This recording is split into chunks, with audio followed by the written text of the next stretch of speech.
Әлі есімде. Бала кезімде анам 3 баламен ажырасып тынды. Өйткені әкем жатып ішер еркек болды. Жұмыс жасамайтын.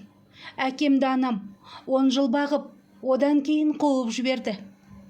Мен, әпкем, інім үшеуміз ештеңкеден тарықпай өмір сүрдік. Нағашы ата әжем бақуатты тұрды. Бізге үнемі көмектесіп тұратын еді. Бой жеткен сайын анам әпкем екеумізге оқыған, білімді, тұрмысы жақсы жігітпен отау құрыңдар. Өмір бойы баршылықта өтесіңдер. Әкең сияқты білімсіз, надан еркек бастарыңның соры болады деп жиі айтатын. Анамның сөзіне келіскендей болатынбыз. Әлі де балалығымыз қалмаған біздер еркелеп жүріп, қалай бой жеткенімізді байқамай қалдық. Әпкем қаладағы беделді университеттерінің бірінде оқуға түсті. Сол жақта өзімен қатарлас бір жігітті кездестірді. Отбасылы, бақуатты кәсіпкер болатын. Ал мен өз жолымды әлі таппай жүрген едім. Көктемнің бір кешінде құрбым мені серуенге шақырды. Қала саябағында жай ғана қыдырып жүрген едік. Сол жерде бір қарапайым, бірақ жүзінен жылылық есіп тұрған жігітпен таныстым. Өзін Ерасыл деп таныстырды. Ауылдан келген, әкесіз өскен, анасы қарапайым мұғалім екен. Қалтада ақша, астында көлік болмаса да, сөздері түзу, ойы терең жігіт екенін бірден байқадым. Бірақ анамның ескертуі ойымнан кетпеді. Білімді, тұрмысы жақсы жігітті таңда деген сөзі санамда жаңғырып тұрды. Дегенмен жүрекке әмір жүрмейді екен. Ерасылмен сөйлескен сайын оған деген сезімім күшейе түсті. Ерасылмен басында дос ретінде араласып тұрдым. Оның бір тылсым сиқыры бар сияқты. Мені өзіне жіпсіз байлады. Өзімді ол жігітпен кездеспеуге тырыссам да, жүрегім оны аңсап сағынып тұратынмын. Солай біздер 3 жыл бойы қыз бен жігіт болып жүргенде менің өмірім күрт өзгерді. Әпкем бақуатты отбасына келін болып түскелі жатты. Сол отбасымен бәріміз кездесуге барғанда, сол әулеттің маған қатарлас кенже ұлы маған бір көргеннен ғашық болыпты. Сол күннен бастап әлгі болашақ құда бала менің ізімнен қалмай, қайда жүрсем де көлігімен жолымды кес-кестеп кездей соқтықтырады әдейі. Ұйымдастырып жүрді. Анам бұл жаңалыққа қатты қуанып, болашақ құдаларына бір емес 2 қызын қатар ұзатуды ойластырып қойыпты. Менің тағдырым жайлы шешімді ешкім сұрамаған күйі әпкем екеумізді бір үйге аттандырмақ болғанын естігенде төбемнен жай түскендей болды. Жүрегімдегі дауыл мен жан дүниемді толқыныс тыныштық таппады. Үйде мен үшін ұрыс-керіс басталды. Мен анам таңдаған жігітке тұрмысқа шықпаймын деп бүлік салдым. Анамның ызғарлы дауысы құлағымды тіліп өтеді. Мен ол жігітке тұрмысқа шықпаймын, өз сүйгенім бар дедім даусыммен. Кім ол? Деп анам тіксіне қарады. Ерасыл. Анамның жүзі күрт өзгерді. Бір сәтке үнсіз қалды да қабағын түйіп, жағдайы қандай? Деді зілмен.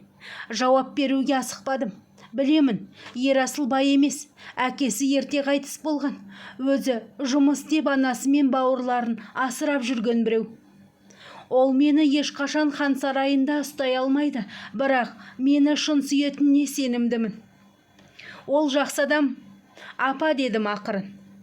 Анам мырс етіп күлді. Жақсы адам, тек жақсы болу жеткіліксіз қызым. Мен сенің болашағыңды ойлаймын. Әпкеңнің қайнынысы нағыз күйеу бала. Бай, жағдайы жақсы, күйеуге шыққан соң маған өмір бойы рахмет айтасың. Мен бақытсыз боламын, дедім дірілдеп. Ештен кетпейді. Бай боласың, деді анам салқынғанды. Жанарым жасқа толды. Анама неге бәрібір? Неге ол менің жүрегімдегі махаббатты есеп-қисапқа айырбастап жатыр? Осылай кете берсем бе? Анама қарсы шығып, өз тағдырымды өзім таңдаймын десем де, бірақ бұл соғыста мен жалғыз едім. Тағдырымды өз қолыммен отқа тастағандай сезіндім. Амалсыз шешім, басқа жол жоқтай. Апамның айтқанына көндім.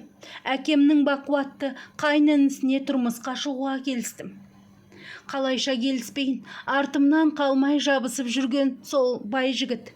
Бірде үйіңе жеткізіп салайын деп қоймаған соң амалсыз көлігіне отырдым. Көңілімде бір секем бар еді. Бірақ тым кеш. Ол малғұн мені күштеп, тар көліктің ішінде абыройымды төкті. Қараңғы түн, тар салон, жан даусыңды шығарып айғайласаң да естір жан жоқ. Бәрі бір-ақ сәтте күл талқан болды. Сол бір оқиғадан кейін Ерасылмен байланысымды үздім. Оған қарауға бетім жоқ. Мен енді баяғы мен емес едім.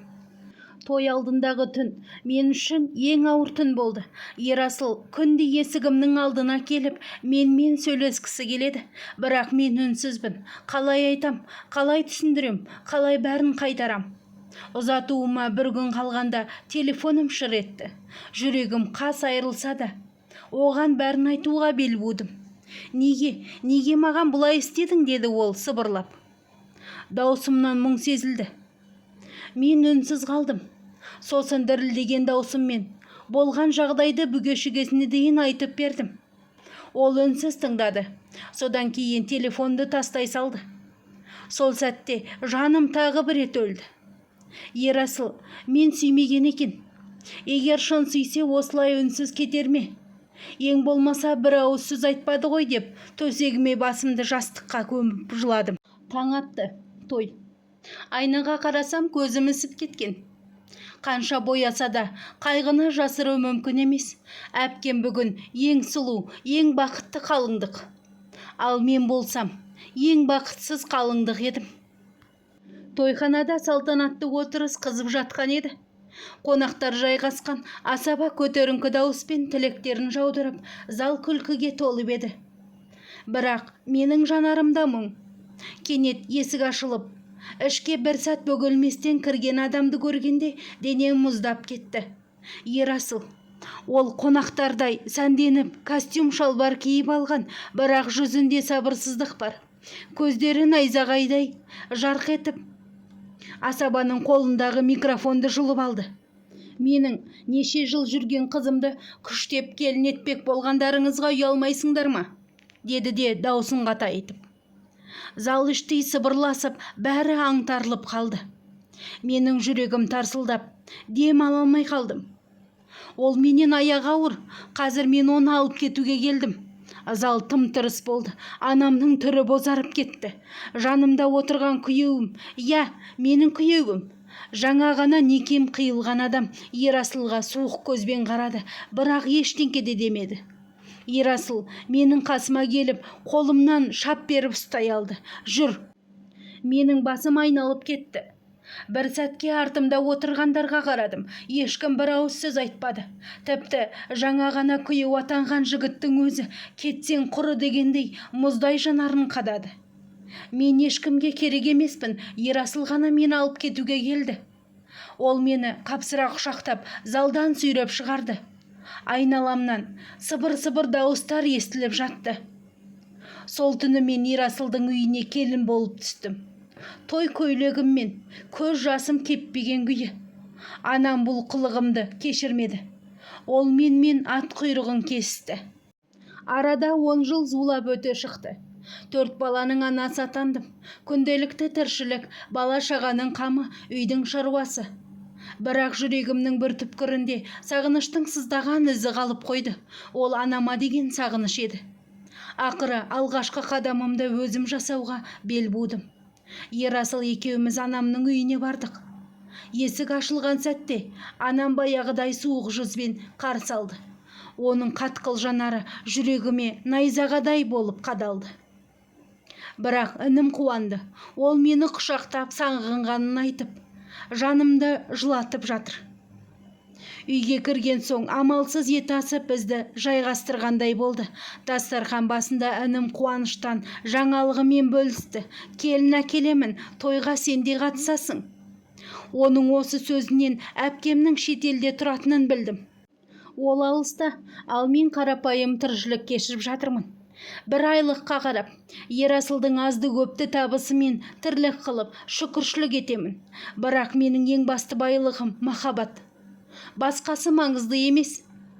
Ертеңіне Ерасыл ауылға қайтатын болды. Кетерде маған мейірімді жүзбен қарап, анаңның қасында біраз бол, сағынышыңды басып ал деді. Менің көзіме жас үйірілді. Ол менің ішкі арпалысымды сезгендей. Ерасыл кеткен соң інім кенже баламды қыдыртуға алып кетті. Үйде анам екеуміз ғана қалдық. Тыныштық орнады. Мен анамның жүзіне қарадым. Ол да маған көз тастады, бірақ баяғыдай қатал суық жанар. Анашым дедім ақырын. Ол болса үнсіз. Сізді қатты сағындым. Анам терең демалды. Бір сәтте жүзі жылғандай болды, бірақ әлі де үнсіз еді. Менің жүрегімдегі сағыныш, өкініш, мұң тамағыма кептеліп көкірегімді қысып бара жатты. Кешіріңізші. Анам көзін төмен түсірді. Бұл үнсіздіктің артында не барын білмедім. Бірақ менің жанарым жасқа толып, жүрегім дірілдеп тұрды. Анамның жүзі кенет қатайып кетті. Ол бір сәт үнсіз тұрды да, бар ашуын ішіне жинағандай сөзін суық дауыспен бастап кетті. Неге келдің? Өмір сүре алмай қиналып, шұбырып келдің бе? Жұпыны киініп. Мен аясын дедің бе? Ертең тойға келуші болма, інің айтса да сен келмейсің. Оның әр сөзі жүрегіме оқ болып қадалып жатты. Тынысым тарылып, кеудем қысылып барады. Әпкеңмен жезден келгенде сен ол жерде жүрмеуің керек. Сөздің тоқытерін айтайын. Албасты, байыңмен сүйретіліп үйге де тойға да келуші болма. Көзімнен жас ыршып кетті. Бірақ анам тоқтар емес. Кезінде сен сол өмірді таңдадың, енді өз боғыңмен арпалысып өмір сүре бер. Соңғы сөзін ысқырына айтып бөлмесіне кіріп кетті. Есік тарс жабылды. Мен орнымда сілейіп тұрып қалдым. Денем мұздап кетті. Жүрегіме найза сұғып алғандай, ішімде бір нәрсе үзіліп кеткендей болды. Осы сөзден кейін төркініме аяқ баспадым. Намысым жібермеді. Қыз бала төркініне еркеліп келеді деген сөз мен үшін маған арналмағанын сездім. Білмеймін, бәлкім кезінде анамды жер қылып тойда тастап кеткенім үшін әлі күнге дейін кешірмейтін шығар.